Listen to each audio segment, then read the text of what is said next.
ലക്ഷക്കണക്കിന് വർഷങ്ങളായിട്ട് ഈ ഭൂമിയിൽ നടക്കുന്ന പരിവർത്തനത്തിൻ്റെ ഭാഗമായിട്ട് അല്ലെങ്കിൽ പ്രകൃതിയിൽ നടക്കുന്ന പരിവർത്തനത്തിൻ്റെ ഭാഗമായിട്ടാണ് നമ്മുടെ ഭൂമിയൊക്കെ നടക്കുന്നത്.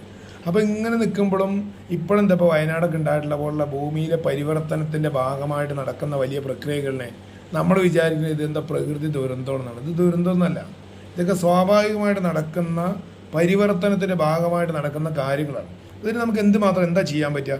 പരിവർത്തനത്തിൻ്റെ ഭാഗമായിക്കൊണ്ട് മഴ കൂടുകയോ അല്ലെങ്കിൽ എന്തെങ്കിലും ഉണ്ടാകുമ്പോൾ അത് നേരത്തെ അറിയാനുള്ള ടെക്നിക്സ് ഉപയോഗിച്ച് ടെക്നോളജി ഉപയോഗിച്ചുകൊണ്ട് GPS പോലെയുള്ള കാര്യങ്ങൾ ഉപയോഗിച്ചുകൊണ്ട് ക്ലൗഡ് കനം കൂടുന്നതും മഴ കൂടുന്നതും അങ്ങനത്തെ കാര്യങ്ങൾ അറിയാനുള്ള സംവിധാനം ഉണ്ടാക്കുക എന്നല്ലാതെ പ്രകൃതി ദുരന്തം ഇത് സ്റ്റേറ്റ് മര്യാദയ്ക്ക് കൈകാര്യം ചെയ്തില്ല, നാഷണൽ മര്യാദയ്ക്ക് കൈകാര്യം ചെയ്തില്ല, വില്ലേജ് ഓഫീസർ കൈകാര്യം ചെയ്തില്ല, പഞ്ചായത്ത് പ്രസിഡന്റ് കൈകാര്യം ചെയ്തില്ല, പോലീസ് കൈകാര്യം ചെയ്തില്ല എന്നല്ല നോക്കേണ്ടത്.